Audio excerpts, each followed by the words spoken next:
بسم الله الرحمن الرحيم الحمد لله نحمده ونستعينه ونستغفره ونعوذ بالله من شرور أنفسنا ومن سيئات أعمالنا من يهده الله فلا مضل له ومن يضلل فلا هادي له وأشهد أن لا إله إلا الله وحده لا شريك له وأشهد أن محمدا عبده ورسوله أما بعد فإن أحسن الكلام كلام الله وخير الهدى هدى محمد صلى الله عليه وسلم وإن شر الأمور محدثاتها وكل محدثة بدعة وكل بدعة ضلالة وكل ضلالة في النار. So in today's lesson, in fact we summarized the previous lesson that we had. We looked at 4 or 5 reasons why people went astray in the subject of al-qadr, and some of these reasons were a bit general, meaning they can apply to any topic, and some of the reasons were specific to the topic of al-qadr. So as a quick recap of some of those reasons, number 1, the first one that we mentioned was that a person leaves the clear explicit texts from the Quran and the Sunnah and goes to the ambiguous verses and makes them the foundation. So instead of making the muhkam verses to be the foundation, they go to the ambiguous verses and make them the foundation. The second is when people try to understand the wisdom in things, meaning in the things that take place from the qada and qadr of Allah subhanahu wa ta'ala. And because this is a knowledge which is really hidden and known only to Allah subhanahu wa ta'ala, except what He Himself reveals, then they enter into this and they try to understand the wisdom of Allah in things by way of the intellects. And for that reason, they enter into something which is unknown and they speculate and they formulate opinions. And in this way, they start delving into things for which they really have no ability, true ability to delve in. And so this then also leads them to go astray. A third reason is that they make analogies for the actions of Allah. So they look at what takes place between men, what is right, what is wrong, what is just, what is unjust, what is wise, what is not wise. And they look at the actions of men from this perspective, and then they say that Allah's actions, then they treat Allah's actions as if they must be the same, or as if they have to follow the same notions and ideas of justice and injustice. So this is basically making qiyas, making analogies for the actions of Allah with the actions of men, and this is a third reason. And the fourth reason is that they use certain terms, certain definitions of terms, and we mentioned some of them specifically to al-qadr, like al-istita'a, al-taqa, al-kasb, and so on and so forth. And they make these words to be the foundation, right? So they have a concept, they have an idea, right? That idea is represented by a word. And then what they do is they make the verses of the Quran and the texts of the Sunnah to agree, they make them fit in with this idea that they've brought themselves, right? So this is a fourth reason. And the fifth reason that was mentioned is that this is specific to al-qadr, is that they said that Allah subhanahu wa ta'ala, He is basically, it's wajib upon Allah to be equal towards all of the servants, right? To make things equal to all of the servants. And what they really mean by this, what they really mean by this is that Allah shouldn't really favor one person over another person. He has to be equal to every single person. So really this really is similar to the previous one, where they look at the creation and they look at the actions of men and the idea of justice and injustice, and then they basically claim that Allah has to behave in exactly the same way. So in other words, they're saying that Allah can't favor this person by giving him more than that person, and He can't favor that person by aiding him and helping him more than that person. If Allah does so, then Allah's not being equal to all of the servants. He has to give equal opportunity to everybody to act, right? And this is the general idea of what they're basically trying to say. Now, again, they are trying to demand from Allah that he must behave as how they see men behave with justice, right? But you can't question Allah's actions. You can't make demands upon life. Allah wants to favor that person and give him guidance over that person. Allah can do that because he knows, and there's a wisdom in what he does which we don't know. And if Allah wants to give this one more wealth than that wealth, than this person, Allah will do that, right? So who he favors, who he doesn't favor, all of that is up to Allah, is from his wisdom, is from his knowledge. And what they're trying to say is that, there has to be equal across the board for everybody, otherwise it would be, unjust. So anyway, you can see that these 5 things are the cause of misguidance in the topic of al-qada wal-qadar.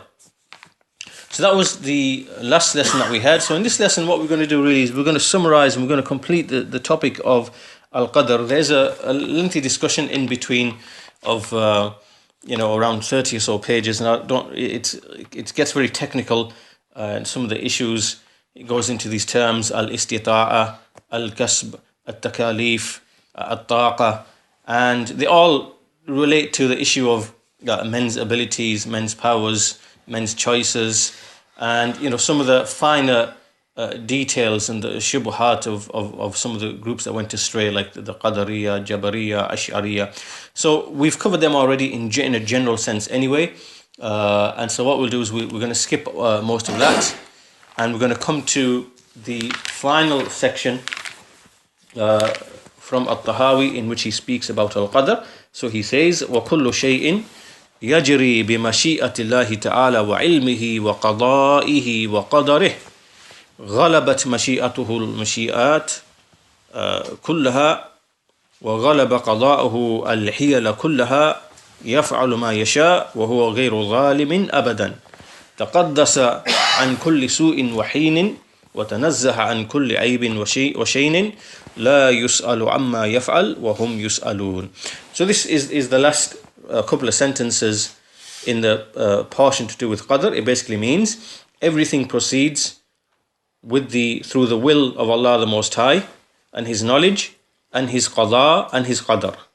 His will dominates all other wills, and his qada, meaning his decision, his judgment, it overwhelms all of the whatever plans that a person might make, and he does whatever he wills, and he is never oppressive to anyone at all.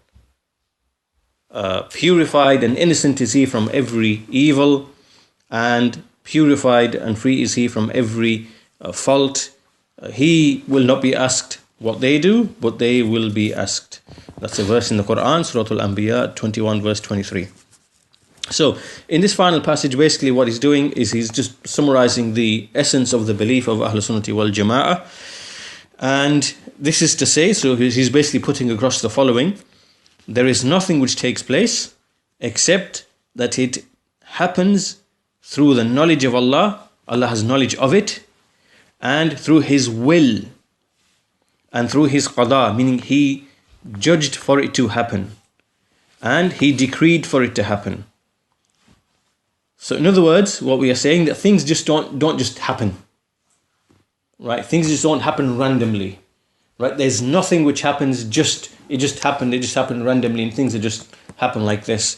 Rather, every single thing, every single action, every single movement of a leaf, every single drop, there's not a single atom in the universe except that it moves with Allah's knowledge of it, and Allah willing it to move, and Allah having decreed it to move, and Allah having judged it, to move at a particular time, at a particular place, in a particular way, right? So this is the general meaning of this passage, that nothing happens at all except with the knowledge, will, qada, the judgment and decree of Allah subhanahu wa ta'ala. In other words, nothing is random, right? There's nothing which is random. There's nothing which just happens, right? Everything is taking place. Allah is willing everything, Allah is decreeing everything, and on behind all of that is is a wisdom, or wisdoms that obviously most of which we do not understand or grasp. So, and also,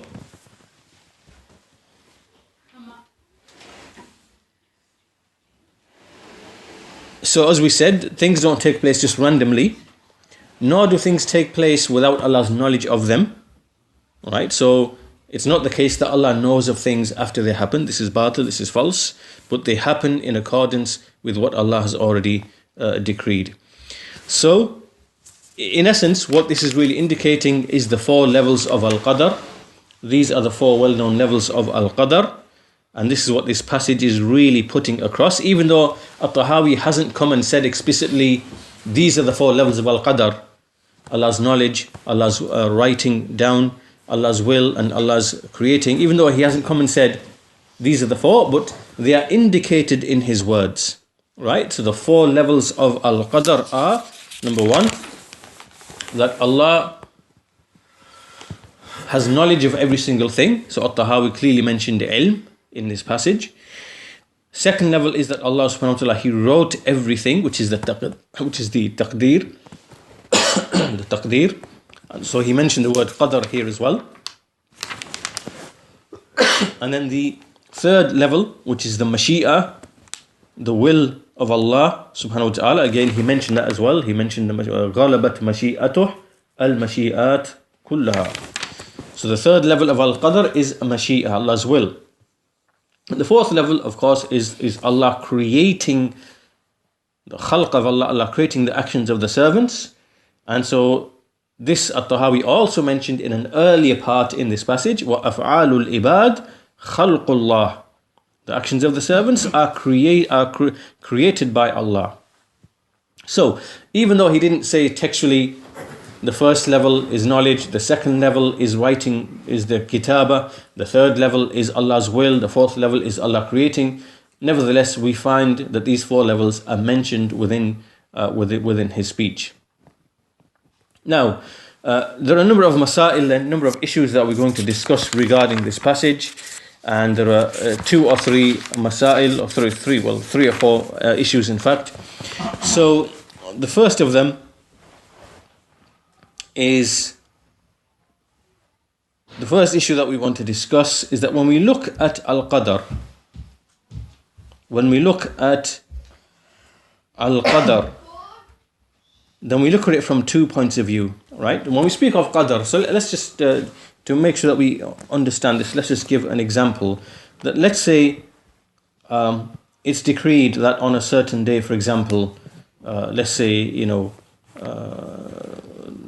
the first of Dhul Hijjah 1437 or something, that is, Allah has decreed that a certain number of children will be born upon the ard, right? So that's let's say that this is from the taqdeer of Allah subhanahu wa ta'ala.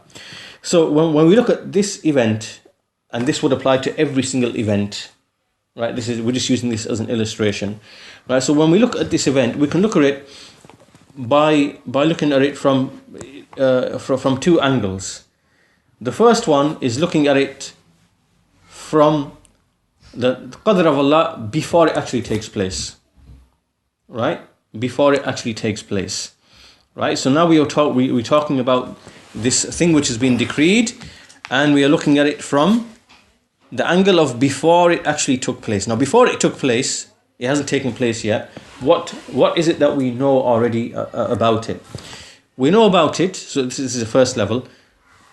Or what we are obligated to believe in, we are obligated to believe that Allah has knowledge of all things before they occur, in a complete sense, right? Right, now this would apply to every event, but I'm just using this event as an example. So Allah's knowledge of this would be both general and specific. It's general and specific. It is detailed and general, right? So he knows all of the general things, the universal things, and he knows all of the particular things, right? So in this case, we would say, we would be obligated to believe that in Allah's eternal knowledge, His perfect attribute of knowledge, Allah knows that there are going to be a certain number of children born on the day or the night of, which is the first of Dhul Hijjah 1437 according to our reckoning. And so Allah knows that in a general sense, and He also knows in a specific sense all of the details, right? To whom they will be born to, right? What their appearance and form will be, what their names will be, what their deeds will be, what their sustenance will be, what any defects that they might have, what their eye colors might be, what their every single thing that you can think of and what you can't even think of, then Allah subhanahu wa ta'ala will have knowledge of all of that in a complete sense. So before this event has even happened, we are obligated to believe that Allah has all of this knowledge about that event, but also every other single event as well, right? So this is the first stage, right, of belief that we're supposed to have about things, right? And we're speaking about things before they happen. The second thing that we are supposed to believe is that Allah wrote all things down before He created the heavens and the earth by 50,000 years. So in this example that I've mentioned, it is written in the Lawhul Mahfuz, right? So this is what we have to believe in. We have to believe before this event is even going to take place, which, as I said, in this scenario, it's going to be the first of Dhul Hijjah or Dhul Qa'dah 1437, right? So we are obliged to believe that every single one of those children that are to be born on a day, those details are already written down in the Lawhul Mahfuz. They are written down, those details are written down, and the evidence for this is the statement of the Messenger of Allah sallallahu قدر الله مقادير الخلائق قبل أن يخلق السماوات والأرض ب50 ألف سنة وكان عرشه على الماء. Allah decreed the decrees of the creation before He created the heavens and the earth by 50,000 years, whilst His throne was above the water. So قدر الله مقادير, this means Allah wrote in the Lawhul Mahfuz before He created the heavens and the earth by 50,000 years. Now, what we are speaking of here, these two things, Allah's ilm, Allah's knowledge, and the writing down of the decree, this relates to things before they even occur, right? Right, because Allah's knowledge of those things are before they occur, and Allah writing down the decrees of things are obviously 50,000 years before He even created the heavens and the earth. So these two steps of al-qadr, they come before the thing which is maqdur. Maqdur meaning decreed, or muqaddar, same thing, meaning decreed. Right? These two things happen before the maqdur or before the muqaddar, before the thing which is decreed. Right? And this is how we have to have faith in those two things. Right? Now the second level, the second set of two things, so that was the first set of two things, Allah's ilm, Allah's kitabah, Allah's knowledge and Allah writing down, right? And they happen before the decree takes place, before the event takes place. Now the next set of two levels, they are, what are we obliged to believe in when it actually takes place? Do you understand? Right? So the previous two things were to do with before they take place. Now we are speaking about when, at the point that it now takes place. So let's say now it's the first of Dhul Hijjah or Dhul Qa'dah of 1437. We are entering into that day now, right? And that year. And so what we have to have faith in now is we have to have faith that the servant's will in those things taking place, meaning that there's going to be a certain number of children born, right? Obviously they were born to parents, weren't they? Yeah. And the servants, they had a role.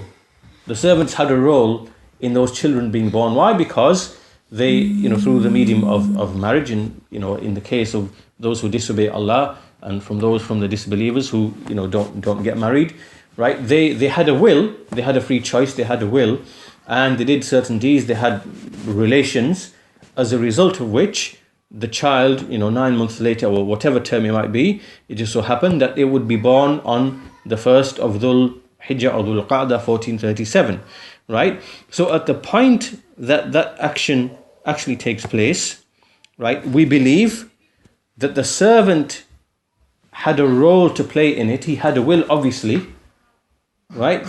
But his will was simply following the will of Allah Azza wa Jal, right? His will was simply following the will of Allah Azza wa Jal. And whatever happened was something that Allah decreed to happen, and it was going to happen, right? And if Allah decreed it to happen, nothing else could have happened, right? And that's why Allah says in the Quran, وَمَا تَشَاءُونَ إِلَّا أَن يَشَاءَ اللَّهُ رَبُّ الْعَالَمِينَ, that you do not will except that Allah, the Lord of the worlds, wills, right? So the point that I'm making now, maybe in this example, to illustrate this point, the issue, the example of the children being born is not the best example. But let's say another example. Let's say that Allah's decreed on in a certain time, let's say tomorrow, for example, that someone is going to do an act of charity, right? And so obviously the person at the exact time when he's going to give the charity, what's taking place? There's a will of that servant, the Mashiach of that servant, because every person has a will, right? His will is involved in that action. That's obviously, everybody knows this. But at the same time, his will is only following the will of Allah Azza wa Jal, because Allah willed that this servant is going to give charity. That's why this action is actually taking place, right? Right? So in other words, whenever anything happens, at the time that it happens, we have to believe that obviously the servant had a will, but his will is only following the will of Allah. Right? In other words, that action is happening because Allah is willing it to happen right now. Allah willed it to happen. Allah wanted it to happen. Allah decreed it to happen. Right? And so Allah decreed it previously, but at the point that it's going to happen, He now wills it to happen. Yeah? So, in other words, Allah knew it was going to happen. Allah decreed for it to happen at a certain point, time and place. And when that time, place and point comes, then Allah wills, from His will, He wills that should happen. Right? So this is the first level from the second set of two levels. So we have to have Iman that everything happens by Allah's will. Allah wills it to be like it is at the appointed time. Right? And then there's a number of other verses which are similar in meaning to the one that we mentioned, that verse in Surah Takwir, Surah 81, verse 29. And then the second level is that nothing happens except that Allah Azza wa Jal is the one who decreed and created that action to take place. Right? He's the one who created this action. He's the creator of every single thing. Even the movements of the servants, all the movements that they do, that they make, they're walking, they're talking, they're sleeping, they're praying, they're fasting, they're eating, they're drinking, their happiness, their sadness, their kindness, their every single action of the servant, his movements, his motions, his speech, all of that is something that Allah creates, right? It is a creation of Allah at that point in time, right? So the point being is, let's say a servant, for example, he, as we said, he takes some money from his pocket and he goes and gives it as an act of charity to some poor needy person, right? This action that he's performing, at the time that he's performed it, is something that was created by Allah. Why is it created by Allah? Because Allah is the creator of his body, the creator of his hearing, the creator of his seeing, the creator of his mind, his brain, his heart, his soul, right? He's the creator of his ability to choose, right? So everything that servant does is in fact a creation of Allah Azza wa Jal, right? So now notice that these two steps, the second two steps, they are at the exact time that the decree is taking place. Whereas the first two steps were before it actually takes place. Why? Because it's in the ilm of Allah, in the knowledge of Allah, before He even created the creation. And then it's written down in the Lawhul Mahfuz before the creation is even being created. Right? So we have to have Iman in these two things. And these two things are before the actual decree is taking place. And as for when each and every single decree takes place, then at that point in time we are obliged to believe in everything that we experience, that we witness, that everything that this thing happened because Allah willed it to happen, right? And Allah created that occurrence, that event, that action, that behavior, whatever it was that, Allah created it, there and then, because He is the creator of all things, and also the things that come from the things that He created, from humans or whatever else, right? So this is the first issue, that this is what we are obliged to believe in with respect to the 4 levels of Al-Qadr. 2 of them are before the thing which is decreed, and 2 of them coincide. They are at the same time as the thing which is decreed. So in other words, what this is telling us, that whenever we look at anything, any event that's taking place, so let's just give an example of, an atrocity that's been committed, or some terrorist act that's been committed, or whatever else it is, right? So what are we obliged to believe about that one event, right? And this is the same for every single event. We are obliged to believe that Allah knew it from eternity, that Allah wrote it down, decreed it, and these 2 steps come before the thing actually happened. And as the thing happens, we believe that Allah's will, Allah willed that thing to happen right now, and everybody else's will is following His will, and that He is the creator of all of those actions that are taking place, whether they are good, whether they are bad, whether they are evil, whether they're beneficial, whether they're harmful, and that's irrelevant. But Allah brings about these things for a wisdom that He knows, and maybe we may not actually understand. So all these things come together, these 4 things come together in every single event that is taking place in this dunya, because everything is by the qada and the qadar of Allah Azza wa Jal. So this is how the Shaykh here has illustrated these 4 levels of belief in al-qada wal-qadar. And so now there's an issue here then that we'll quickly talk about, which is these 2 words, al-qada and al-qadar. What is the difference between these 2 words? What is the difference between these 2 words of al-qada wal-qadar? The Shaykh says that which is most correct after looking at all of the evidences is that whenever we use the word qadar, we are speaking about the action of Allah in decreeing, in determining this thing. So the qadar comes before, right? Before the thing which is muqaddar. Right? So qadar is referring, so for example, Allah decrees that so and so person is going to die, for example. Right? When we use the word qadar, the qadar here is referring to the decree of Allah which takes place before that person dies. That's what qadar means. Right? The word qadar. It's what is before the thing which is decreed takes place. Right? It's referring to Allah's determination of something, Allah's decreeing of something. This is what the word qadar means. It comes before the thing which is muqaddar. Now, when the thing actually takes place, this now is called qada. This is called qada now. Qada meaning that the taqdeer has now actually taken place and occurred. So like we said, the example, a certain person is decreed to die tomorrow, right? So that decree is what we refer to as al-qadar. But tomorrow, when that person actually dies, it's now become qada. It's now become qada. Qada meaning something that Allah has judged, has executed, and it has taken place, and is completed and terminated.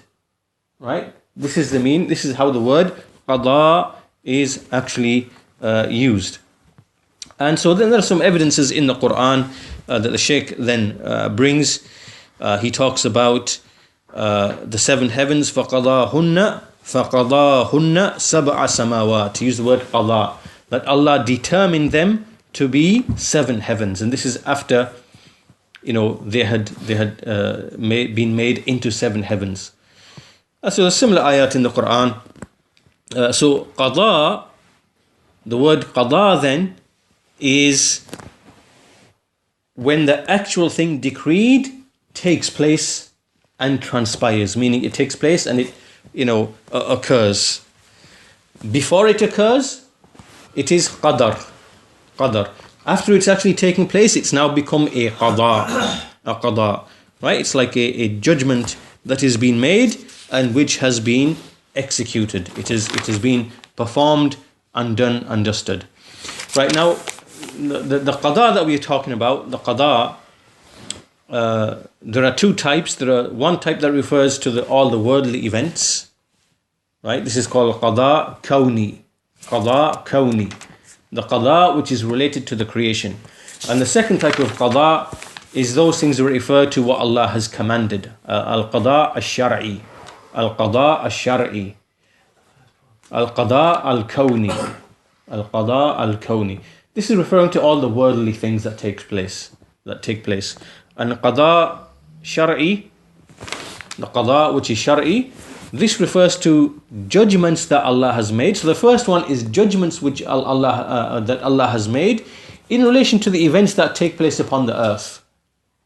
Right? Everything that's taking place upon earth. That's qada qawni. And qada shar'i are the judgments that Allah has made in relation to His sharia, meaning the commands and the prohibitions. Right? So Allah has made qada, Allah has judged that no one should be worshipped except He. As Allah says in Surah Al-Isra, وَقَضَى رَبُّكَ أَلَّا تَعْبُدُوا إِلَّا إِيَّهُ. Your Lord has decreed that you do not worship any but Him. Meaning your Lord has commanded. So qada here is command. Allah has commanded. Right, so this is really the end of the first issue then. The 4 levels of al-qada wal-qadar. Right, so we know the 4 levels. We know that 2 of them come before the thing which has been decreed. Right, and we are obliged to have faith in them. Allah's knowledge, Allah's kitabah. We know that the other 2 coincide with the thing actually taking place, which is at the point that thing is taking place. Allah has willed it to be, and Allah has created it and brought it into existence by His qudra and His power and His creative ability. Right? So we are obliged to believe in those 2 things as well. And that this applies to every single event in the creation. And then on top of that, we've learned the difference between al-qada and qadar. Qadar is like the determinant. In fact, a good example that Shaykh Saalih Aall Ash-shyakh mentions, and I think we've discussed this previously as well, is take the example of a tailor. Of a tailor who's going to make a garment. Right?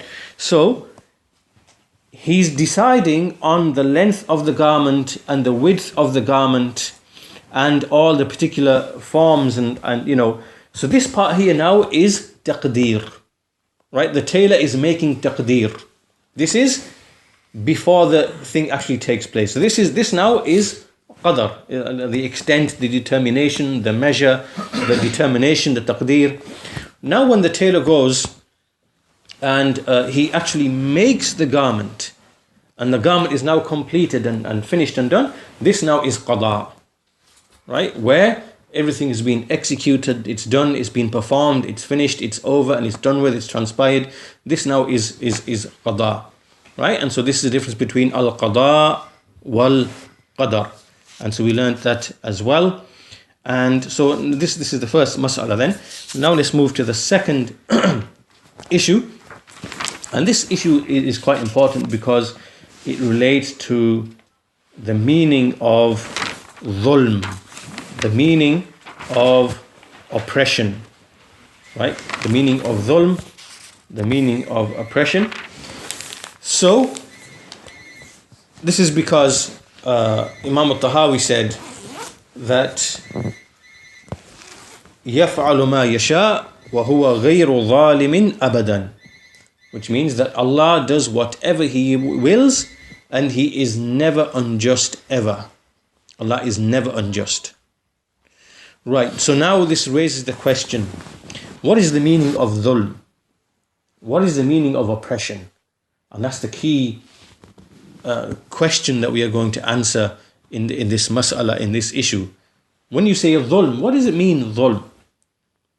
And depending on how we define this word, right? Because remember, this whole topic of al-qadar, Remember, we keep talking about the Mu'tazila and the groups going astray, and what they think Allah should be doing and shouldn't be doing, and making analogy for his actions with the actions of men, and it comes down to this issue of what do you understand to be injustice? What is dhulm? Right? How do you define dhulm? What is dhulm? And so this issue is a central issue to the whole discussion, and so you should pay attention to it. And we see that, for example, the Mu'tazila, those who deny al-Qadr, they have an understanding of what dhulm is, right? Then you have some others from the people of Kalam, the Jabariyah, who say man has no choice at all, he's forced to do his actions. They have an understanding of what is dhulm. They have their own definition. And then there's Ahlul Sunnati wal Jama'ah, they have their definition of dhulm as well, right? So we're going to look at each of these different groups, and we're going to look at these three definitions of dhulm. So let's start with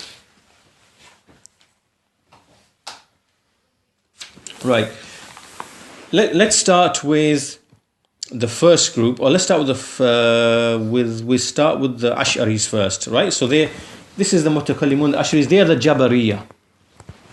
They are the Jabariyah. And basically what they are saying is that dhulm, oppression, as it relates to Allah Azza wa Jal, is whatever is impossible for him to do. Right?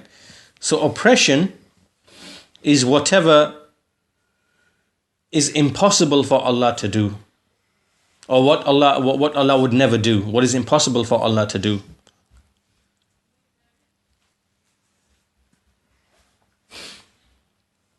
Right? So, in other words, what they are saying here, that Allah can never ever commit injustice. Right?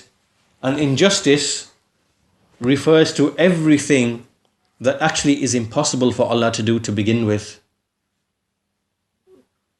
Right? Now, if you think about this really is not a praise of Allah Azza wa Jal, right? Because let me give you an example. If something is only praiseworthy where if you have the ability to wrong someone,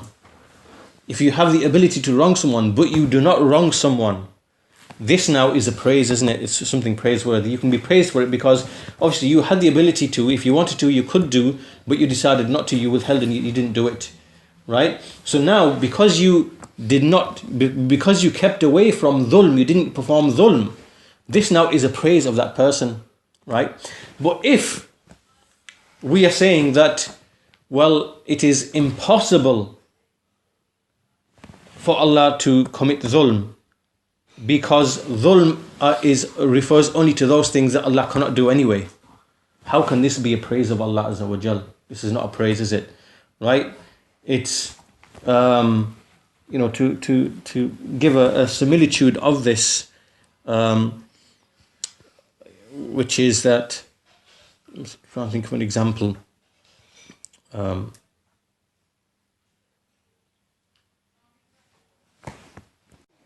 Like, for example, the person who is blind, right? A person who is blind, let's say he's blinded for life, it's impossible for him to see, right? So if this person was to avoid looking at the haram, how can this be a praise for the blind person? Is this a praise for that person? Because it's impossible for him to see what is haram to begin with, right? It's impossible for him to see what is haram. So it can't be said about him, oh, well, if he keeps away from what is haram, it is praiseworthy for him. Because it doesn't make sense. It's completely irrelevant, right? His qudra, his inability to see, the fact that he can't see, has got nothing to do with the issue of oppression and wrongdoing or whatever else, right? It's irrelevant, and it's not a praise for us to say, mashallah, this person, he lowers his gaze and he doesn't look at things which are haram, because that's impossible for him to do that to begin with, right? So what they are saying, the Ash'aris, what they're basically saying is that dhulm is anything which is impossible for Allah to do. So how can that be praiseworthy? If it's impossible for him to do it, how can it actually be praised? Because how can you be praised for something that's impossible for you to do to begin with? It doesn't make any sense, right? Well, that's generally, in a general sense, that's basically what they are saying, what oppression is. Oppression is whatever is impossible for Allah to do. This is incorrect, right? This is incorrect. This is not the correct definition of oppression. Now, the second is the Mu'tazila. What they are saying, what they are basically saying, is that oppression, this idea and concept of oppression, this only applies to those who are commanded and prohibited, which is the creation. Right? So they are saying the same thing. They're saying it's impossible for Allah to be unjust. Do you get it? Like the Ash'ari say it's impossible for Allah to be unjust. But can you see the angle from what they're saying it? They're saying it from the angle that oppression are those things which Allah cannot do. It's impossible for him to do them. That's what oppression is. Right? So and it's impossible for Allah to commit oppression. The Mu'tazila are saying it's impossible for Allah to commit oppression. Why? Because oppression can only be done by those who are commanded and prohibited. Right? Meaning the creatures, us. Oppression can only come from us. Why? Because Allah commands us, we don't follow those commands. Allah prohibits us, we don't keep away from those prohibitions. So therefore we have now fallen into oppression. Yeah? So oppression only applies or can only come from those who are commanded or prohibited. Did you understand that? Yeah? Right? So in other words, they are saying Allah can't be unjust. Allah can't be oppressive. Why? Because He's not commanded by anybody. He's not prohibited by anybody. Do you understand that point? Yeah? So they are saying that this is the meaning of oppression. Oppression only refers to those who are commanded and prohibited, and they do not follow the commandments or keep away from the prohibitions. As for Allah Azza wa Jal, because He's not commanded, He's not prohibited, then oppression does not apply to Him. Right? It's impossible for Him to oppress anybody, to wrong anybody. Right? And so this is basically what they are saying, and there are certain ahadith which clearly refute them. This saying is clearly false, right? So by way of example, we see in the hadith reported by Muslim, and it's also in An-Nawawi's 40 hadith, Ya ibadi, inni harramtu al-dhulma ala nafsi, wa ja'altuhu baynakum muharraman fala tadhalamu. O my servants, I have made al-dhulm, I've made oppression unlawful upon myself. I've made it haram upon myself. So you see here, Allah has made something unlawful upon Himself, and I've made it haram upon you. So do not wrong yourselves. There's one hadith, yeah? And so that's refuting from the angle of He's prohibited it from Himself. Yeah. So Allah enjoins things upon Himself. You know, Allah has enjoined mercy upon Himself. Yeah? Allah has enjoined mercy upon Himself. And Allah has prohibited oppression from Himself. So Allah is commanded and prohibited, but by whom? By whom? By Himself. Allah has made something obligatory upon Himself, or unlawful upon Himself, which is oppression, and Allah has made something, Allah has written something upon Himself, which is to show mercy. Right? So this argument of theirs is incorrect, because Allah is also commanded by Himself. Only He can enjoin things upon Himself. Nobody else can do that. Only Allah can enjoin things upon Himself and make things unlawful upon Himself. So this definition of dhulm that the Mu'tazila are thinking of is incorrect, right? Because it's not just the servants who are commanded by Allah. Allah, enjoins things and prohibits things upon Himself as well. So anyway, this is the first hadith, and the second hadith And the second hadith is the hadith of Abu Dawood, reported by Abu Dawood and others, which some of the scholars have declared to be authentic. And in this hadith, the Messenger of Allah, he said, لَوْ أَنَّ اللَّهَ عَذَّبَ أَهْلَ سَمَاوَاتِهِ وَأَهْلَ عَرْضِهِ لَعَذَّبَهُمْ وَهُوَ غَيْرُ ظَالِمٍ لَهُمْ. This basically means that if Allah was to punish the inhabitants of the heavens and the inhabitants of the earth, He would have punished them, but without being oppressive to them. Unjust to them. And so this again is another hadith which refutes the claim of the Mu'tazila. The point of evidence being from this hadith that even though if Allah was to punish the whole of all creatures, all beings, right, He would not be unjust in punishing them. But He does not do so, right? The fact that He chooses not to do so, shows that, is tied to the first hadith that we mentioned, that the hadith of Allah, the hadith of Allah prescribing mercy upon Himself, right? That Allah has prescribed mercy upon Himself. So He chooses not to punish those people. Even if He had punished those people, He still would not be oppressive to them.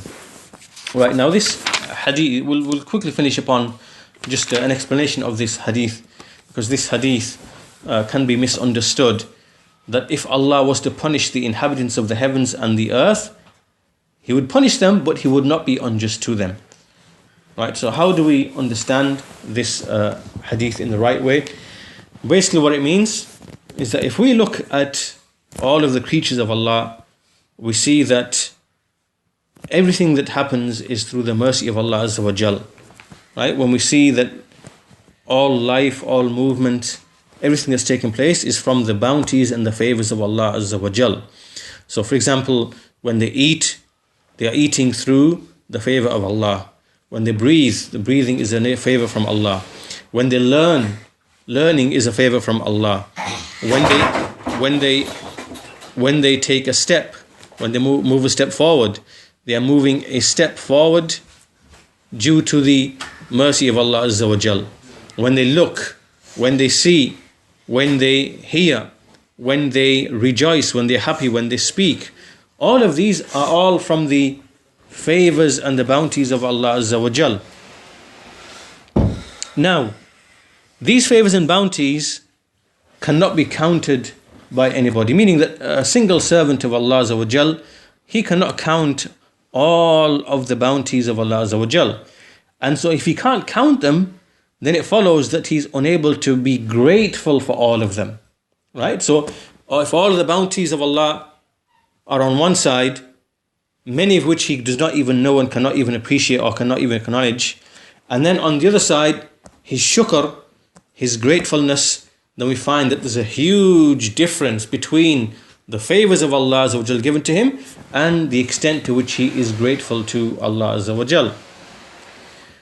Right? So for that reason, if Allah Azza wa Jal was to punish everybody from the angle that they haven't shown the shukr, the gratefulness that they are supposed to show, right? This would mean that Allah has not been unjust in punishing them, right? Allah has not been unjust in punishing them. Why? Because the servants have not shown the gratefulness that they ought to show for all of the favors and the bounties of Allah Azza wa Jal, right? But it is purely from His mercy. It is purely from His mercy. It is purely from His mercy to His servants. And an example of here this as well from the Prophet ﷺ, and likewise from Abu Bakr, when the Prophet ﷺ used to stand in prayer, and his feet would become swollen, and Aisha would ask him, why are you are the messenger of Allah ﷺ, why are you going through all of this? And he said, should I not be a grateful servant? Should I not be a grateful servant? And this indicates that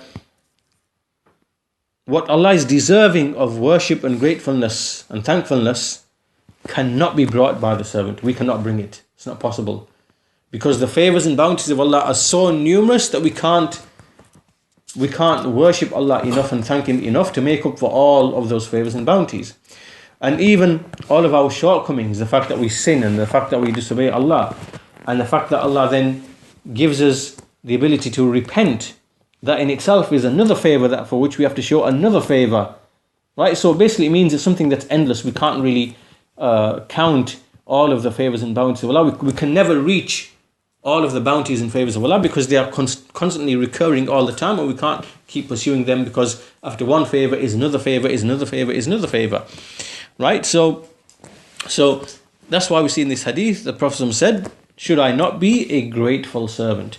And likewise, Abu Bakr, radiallahu anhu, he said, oh Allah, he used to make a supplication, Allahumma inni dhulamtu nafsi dhulman kathiran, wa la yaghfiru dhunuba illa ant, faghfir li maghfiratan min indik. Oh Allah, I have indeed wronged myself with a great wrongdoing, a great oppression, and no one forgives sins except for you.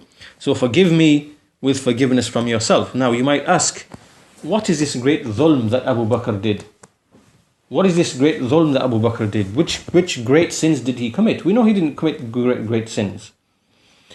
And, did he wrong any of the servants of Allah? Did he commit any... We know he didn't do this. But why is he referring to this dhulm, that I have wronged myself with a great amount of dhulm? It is because of shortcomings, falling short in shukr, in the... He feels that he felt short in being grateful for the bounties and favors of Allah. That's why he sees from himself a great amount of dhulm.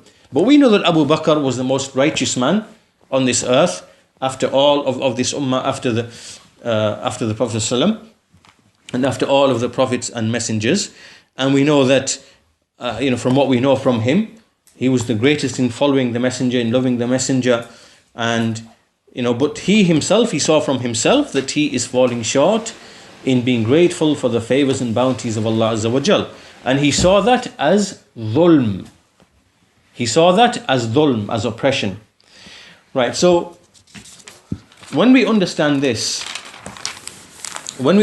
point, then we go back to that hadith, which is, as we said, related by Abu Dawood, that if Allah was to punish all of the inhabitants of the heavens and the earth, He would punish them without being unjust to them.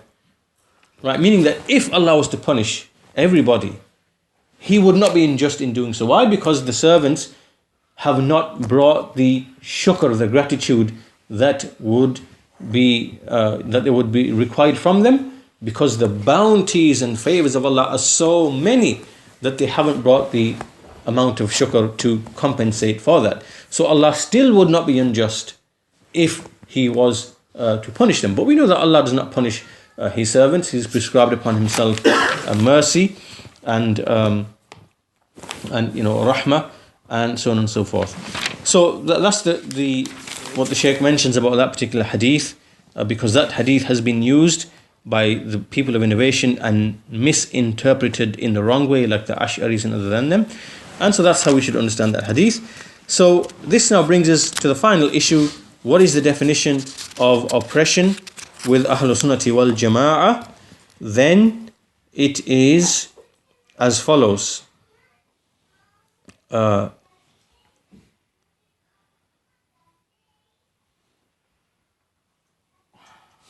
It is to put things in other than their proper places. Dhulm is to put something in other than its proper place, which, where they ought to be put. To put things in other than the places where they ought to be put. Which follow on from wisdom, right? So if we look at what adl means, it's opposite of adl. Adl, justice, means to put something in its proper place in accordance with the wisdom of Allah Azza wa Jal. Right? This is adl. as it relates to Allah Azza wa Jal. To put something in its proper place, to put something in its correct place, in its proper place, following the wisdom of Allah Azza wa Jal. Right? And so oppression, dhulm, is to put something in other than its proper place, in which it would be following the wisdom of Allah Azza wa Jal. Right? Is that clear?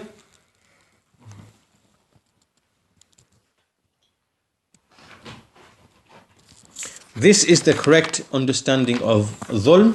It is when someone puts something in other than its proper place, right? Outside of what wisdom would require it to be. So Ahlul Sunnah, what they say, that this is the meaning of dhulm, and Allah subhanahu wa ta'ala never ever commits any dhulm, because He always puts everything in its proper place, which follows on from His wisdom. Now let's give some examples. Let's say this person called Abdullah, he becomes misguided. He's misguided by Allah Azza wa Jal. Right? Now why was this person misguided? Well, this person didn't desire guidance. In his heart there wasn't a desire for guidance. He didn't cling hold and fast and want to be guided. So Allah Azza wa Jal made him misguided through whatever means. Maybe through shubuhat that came to him, maybe through calamities that came to him, and so he left the guidance or whatever, right? So this person now become misguided. Allah has not been unjust to this person, but Allah has put things in their proper places in accordance with His wisdom, right? So all of the actions of Allah Azza wa Jal, there is no injustice in them at all, because every single action of Allah is in its proper place. And it is in accordance with the wisdom of Allah Azza wa Jal. Right? When we understand this to be the meaning of dhulm, when we understand this to be the meaning of dhulm, of oppression, then we can see clearly that in the actions of Allah Azza wa Jal, we can understand all of the actions of Allah Azza wa Jal in a very simple, clear way. That Allah puts things in their proper places, and those things, they follow the wisdom of Allah Azza wa Jal. And that's it. There's no such thing as making certain actions impossible upon Allah. There's no such things as dhulm doesn't apply to Allah because He's not commanded or prohibited, like what the Ash'aris and what the Mu'tazila, like their two sayings. Right? We have a clear, simple understanding of what dhulm is and how Allah is free from dhulm. Right, so Allah does not wrong anybody at all, and so, as I said, that depending on how you define dhulm, how you understand dhulm, this will lead you to either the right or the wrong understanding of certain issues in al-qada wal-qadar. And so this is what we understand from the Quran and the Sunnah, that al-dhulm is the opposite of al-adal, justice. Justice is to put everything, or in fact, it's similar to wisdom as well. Al-hikmah, wisdom is to put things in their proper places. And al-adal, likewise, is to put something in its proper place.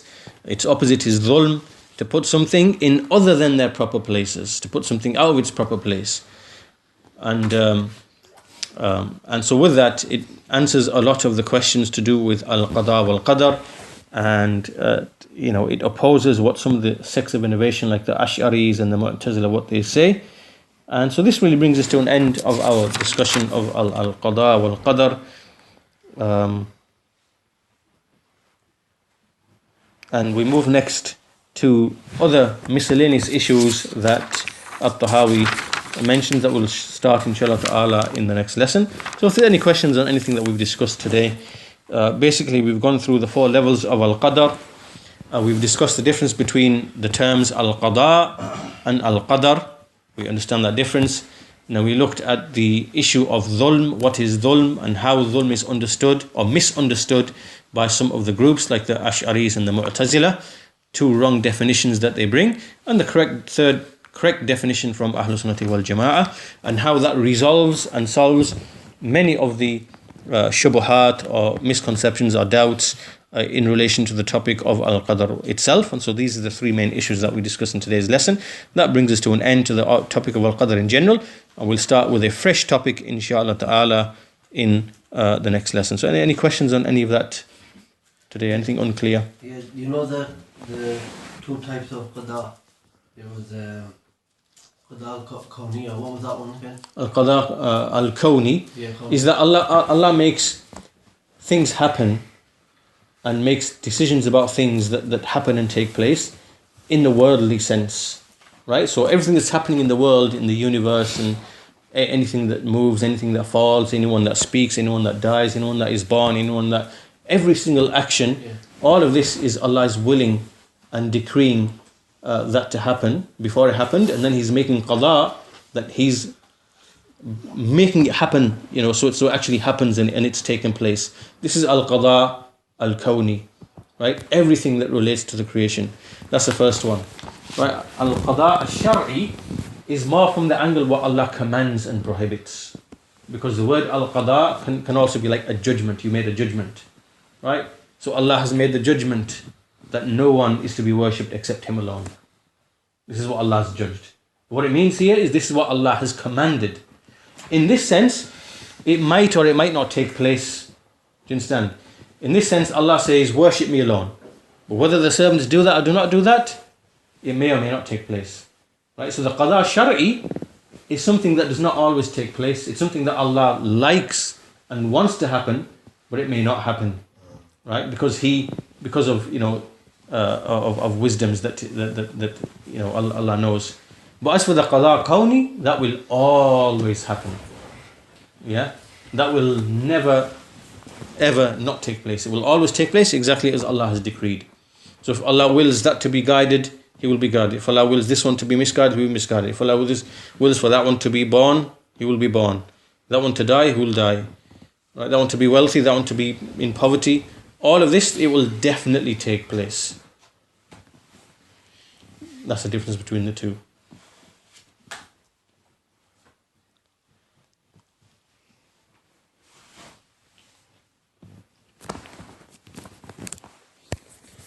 Okay, we'll conclude our lesson there for today, inshallah. We'll continue at the same time next week, inshallah ta'ala. Walhamdulillahi rabbil alameen. Wa sallallahu ala nabiyyina Muhammad wa ala alihi wa sahbihi ajma'een.